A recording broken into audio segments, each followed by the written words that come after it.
Everyone, I hope you all are doing good. अब हम इस वीडियो के अंदर सीखने जाएंगे कि क्या क्या कॉन्सिक्वेंसेज होते हैं अगर हम अपनी रिटर्न को जो है वो टाइमली फाइल नहीं करते हैं, तो क्या कॉन्सिक्वेंसेज होते हैं। मतलब हमारे को हम कॉन्सिक्वेंसेज सीखेंगे। सबसे पहले आ जाता है हमारे पास में फर्स्ट कॉन्सिक्वेंस, अगर हम अपनी रिटर्न को जो है वो टाइमली फाइल नहीं करते हैं। तो देखो, अगर हम अपने रिटर्न को टाइमली फाइल नहीं करेंगे ना, तो हमारे ऊपर फाइन लगता है, जो भी सेक्शन नंबर 234F के अंदर दिया हुआ है। वो फाइन क्या है? अगर आप अपनी रिटर्न जो है वो ड्यू डेट जो भी है वहाँ से लेकर 31 दिसंबर तक भी फाइल नहीं करते हो, तो ड्यू डेट से लेकर 31 दिसंबर तक भी फाइल नहीं करते हो, तो फाइन जो है वो लगता है 5000 रुपीज़ का। एंड अगर आप जो है वो 31 दिसंबर के बाद में फाइल करते हो, आफ्टर 31 दिसंबर जो है वो फाइल करते हो अप टू 31 मार्च, तो कितना आ जाता है? 10,000 रुपये का फाइन जो है वो लग जाता है। ठीक है, तो सबसे पहला क्या आता है कि हमारे को फीस लगती है under section number 234F।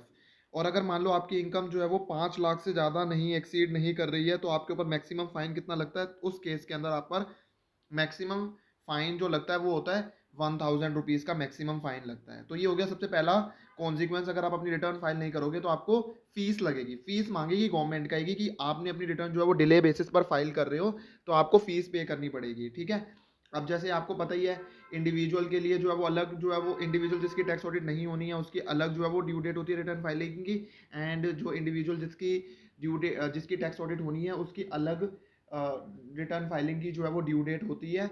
And जिसका ट्रांसफर प्राइसिंग होना होता है उसकी अलग ड्यू डेट होती है। एंड अगर आप अपनी रिटर्न को टाइमली फाइल नहीं करोगे तो सबसे पहले जो है फीस लगती है। सेकेंड पॉइंट, अगर मान लो आप जो है वो अपनी जो है वो रिटर्न जो है वो फाइल नहीं करते हो, तो उस केस के अंदर wait a second,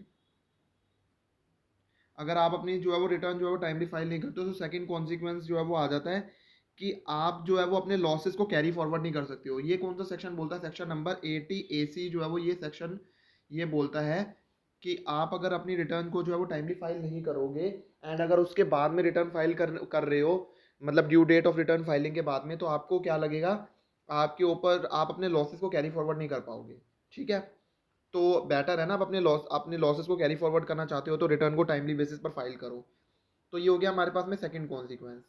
third consequence आ जाता है कि रिफंड के केस में। देखो, अगर मान लो आपका जो है वो क्या है कि आपकी रिटर्न ऐसी थी जहां पर जो है वो आपने जो टैक्स लाइबिलिटी ज़्यादा पे कर रखी थी, एंड आपके ऊपर टीडीएस वीडीएस कटा हुआ था, तो उसके बेसिस पर आपका रिफंड आ रहा था। ठीक है, आपकी इनकम पे ज़्यादा टीडीएस कटा हुआ था या टीसीएस जो भी था, उसके बेसिस पर आपका रिफंड अमाउंट आ रहा था।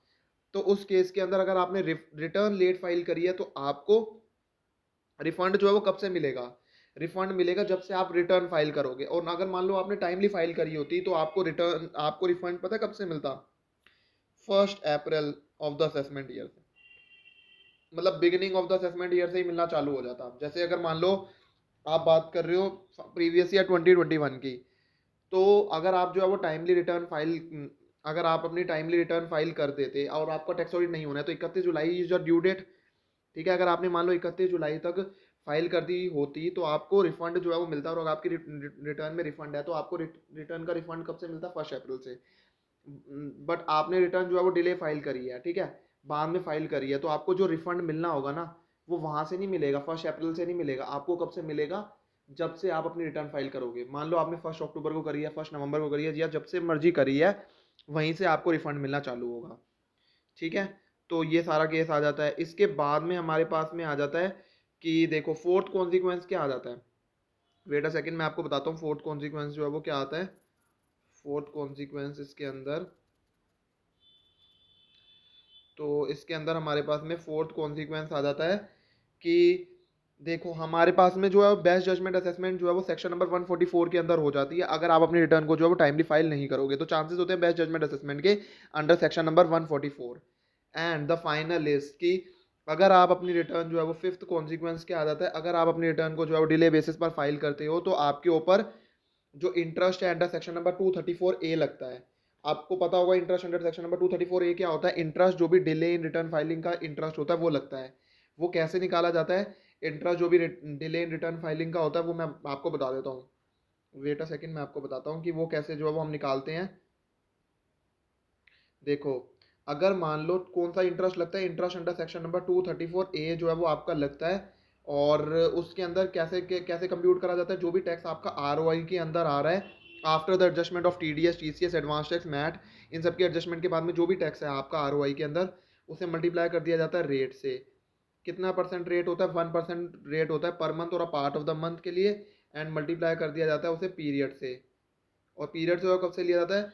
नेक्स्ट डे आफ्टर जो है वो ड्यू डेट, जो भी रिटर्न फाइलिंग की ड्यू डेट से है उसके बाद का जो अगला दिन है वहां से लेकर जब आपने एक्चुअली में रिटर्न फाइल करी है, उतने पीरियड का आपको उतने पीरियड का आपको इंटरेस्ट जो है वो लगता है। तो एक तो आपको इंटरेस्ट तो लगेगा, एक आप अपने जो है वो एक पॉइंट हमने ये पढ़ लिया कि आपका इंटरेस्ट लगेगा, एक हमने ये पढ़ लिया कि आपको आपको क्या करना पड़ेगा, आपको वो क्या नाम है, आपके लॉसेज जो है वो आप कैरी फॉरवर्ड जो है वो नहीं कर पाओगे। ठीक है, एक तो ये कॉन्सिक्वेंस हो जाता है डिले इन रिटर्न फाइलिंग का। एक होता है कि आपको फीस देनी पड़ेगी 234F के अंदर, और एक जो है वो आपका रिफंड जो है वो 1 अप्रैल से ना मिलकर रिटर्न फाइलिंग ड्यू डेट से मिलता है, और एक आपका बेस्ट जजमेंट असेसमेंट हो जाता है सेक्शन नंबर 144 के अंदर। So this are the consequences अगर आप अपनी रिटर्न को फाइल नहीं करते हो टाइमली। सो आई होप आपको ये वीडियो पसंद आई होगी। अगर आपको ये वीडियो पसंद आई होगी तो वीडियो को लाइक, शेयर एंड लाइक जरूर कर देना, चैनल को सब्सक्राइब जरूर कर लेना, and thank you everyone for watching the video.